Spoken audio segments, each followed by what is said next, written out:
Fadi Serli Armianti dari kelompok CSL 1. Di sini saya akan melakukan resusitasi untuk neonatus. Yang pertama kita lakukan inform konsen dulu kepada orang tua bayi atau ibu bayi. Baik Bu, Ibu, anaknya ini terindikasi untuk dilakukan resusitasi ya Bu ya. Nah, resusitasinya ini mungkin terjadi karena faktor dari ibunya sendiri, faktor dari bayinya, atau bisa saja faktor dari sebelum dan sesudah melahirkan atau persalinan. Mungkin sedikit tidak nyaman untuk bayinya, tapi saya akan minimalisir tidak nyamanannya agar bayinya juga selamat ya Bu ya. Apakah Ibu bersedia? Jika Ibu bersedia, Ibu bisa mendatangani data-data yang sudah saya persiapkan. Setelah itu baru mempersiapkan alat. Yang pertama itu kita persiapkan tempat untuk resusitasinya. Tempatnya itu harus yang datar dan keras, lalu kita siapkan lampunya juga untuk penerangan. Setelah itu kita siapkan 3 kain untuk bayinya. Kain yang pertama untuk ganjalan untuk si bayi, lalu kain yang kedua itu untuk menyeliputi bayi, dan kain yang ketiga untuk mengeringkan bayi.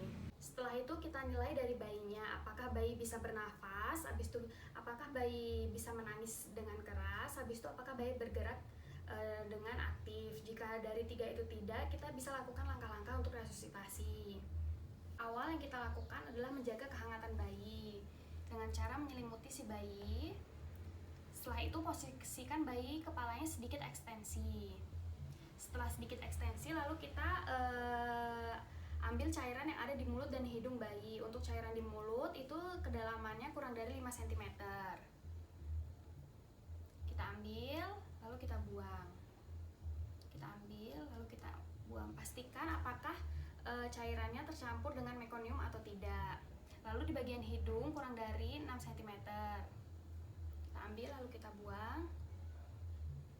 Lalu setelah itu kita berikan kehangatan kepada bayi. Lalu kita pada punggung bayinya, lalu pada rongga dadanya. Setelah itu pada bagian paha di dekat perut.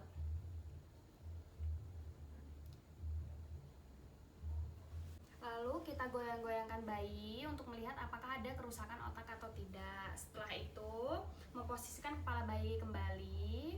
Setelah itu nilai bayi apakah terdapat nafas atau tidak. Habis itu apakah denyut jantungnya kurang dari 100 atau lebih dari 100. Jika tidak ada nafas dan kurang dari 100, itu bisa kita lakukan dengan menggunakan ventilasi.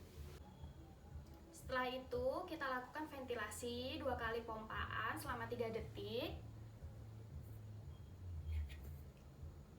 Setelah itu kita lihat bagaimana nafasnya, apakah mengembang atau tidak untuk dadanya. Setelah itu kita lakukan penilaian untuk FTP-nya. Penilaian FTP-nya selama 40-60 kali selama 30 detik. Setelah itu kita nilai kembali bagaimana untuk warna kulit si bayi, untuk denyut jantung si bayi, dan untuk nafasnya bagaimana, berapa kali per menitnya. Setelah kita lakukan FTV, jika masih tidak bisa bernafas atau tidak ada nafas dan denyut jantung kurang dari 60, itu kita lakukan kompresi dada dan kita lakukan FTV kembali. Untuk kompresi dada itu dengan menggunakan jari telunjuk dan jari tengah. Lalu untuk FTV-nya, untuk penghitungannya itu 3 kali kompresi dada dan 1 kali FTV. 1, 2, 3, dan 1 kali FTV selama 30 detik. Lalu setelah 30 detik kita nilai kembali apakah bayi bernafas dengan normal atau tidak, dan kita nilai kembali untuk denyut jantungnya. Jika masih kurang dari 60 dan bayi masih belum bisa bernafas, kita bisa pertimbangkan dengan menggunakan cairan dan obat intravena. Pemberian obatnya bisa kita berikan obat epinefrin, tapi tetap kita lanjutkan untuk kompresi dada dan FTV-nya. Lalu jika bayinya sudah bisa bernafas dan denyut jantungnya lebih dari 60 selama 2 menit, itu bisa kita lakukan dengan FTV-nya saja, tetapi tidak kita lakukan dengan kompresi dada. Tetapi jika setelah 2 menit bayi tidak bisa bernafas dan denyut jantung masih kurang dari 60, itu bisa kita lakukan dengan perujukan ke rumah sakit. Resusitasi berhasil itu seperti bayi bernafas dengan efektif, lalu warna kulit bayi kembali memerah, lalu untuk denyut jantungnya lebih dari 100 kali per menit, itu bisa kita lakukan untuk pasca resusitasi.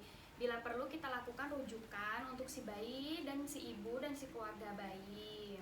Itu bisa kita rujuk, lalu kita beri tetap kita beri untuk FTV-nya, lalu bisa kita beri vitamin K, habis itu mencegah infeksinya. Lalu bisa kita lihat untuk memantau tanda-tanda bahaya dan mencegah hipoterminya. Setelah itu kita lakukan untuk proses perujukan. Jika masih tidak berhasil, itu bisa kita konseling kepada ibu dan keluarga bayi. Setelah itu kita dekompensasi untuk alat-alat yang telah kita gunakan. Habis itu kita cuci tangan, melepas handscoon dan cuci tangan.